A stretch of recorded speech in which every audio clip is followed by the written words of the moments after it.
Awit gamer, fake daw ang kanyang mansion? Kilala niyo ba si Awit, isang social media influencer? Kung saan-saan nagpropromote ng mga sugal. Pero saan laban nagmumula ang kanyang kayamanan ng isang social media influencer na si Awit? Ayon sa research, si Awit gamer ay isa sa pinaka-bilyonaryong influencer. Ayon lang sa research ha. At ayon kay Makagago sa kanyang caption na title na fake daw ang mansion ni Awit. Totoo nga ba yun? Sa paraang alam niya, siya kumikita yung napropromote siya ng sugal. Ganon. Isa si Awit na pinakamalakas mag-promote ng isang sugal katulad ng scatter, casino at kung ano-ano pang klaseng laro na kung saan-saan kapag nag-deposit ang isang depositor or isang tao ay doon lang makakakuha ng commission itong si Awit.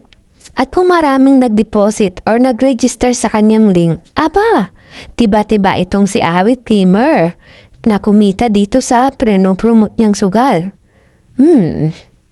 Kaya nito lang, no last lang guys, alam niyo ba na si Awit ay wala ng matinong social media account kasi lagi itong nawawala or dinidelete ni Meta.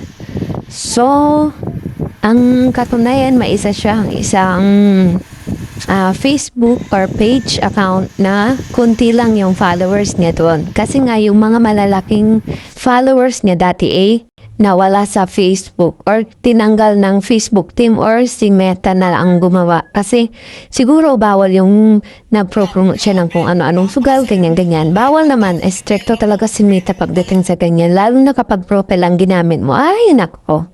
Sobrang stricto. Ayan. So, dito na tayo sa talagang top natin na fake ba talaga ang mansion ni Awit? Yan, ayon kay Makagago ay hindi raw mansion ang pinatayong bahay ni Awit. Pero bakit niya nilagay na Awit mansion? Niloloko niya ba ang taong bayan? Sa mga naniniwala sa kanya? Ayon kay Makagago ito daw si Awit gamer ay ginagawa niyang bobo ang mga nanonood dahil sinabi niyang mansion ang kanyang pinapatayong mansion. Ayon.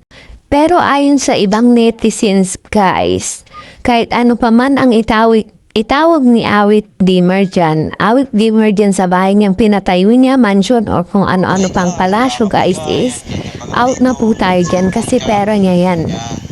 Pera niya ang pinatayo niyang bahay. So sa kabilang dapo, kahit ano pang itawag ni Awit dyan ay wala na po tayong pakialam. So, ikaw mga ka-Tetoris, anong masasabi mo dito sa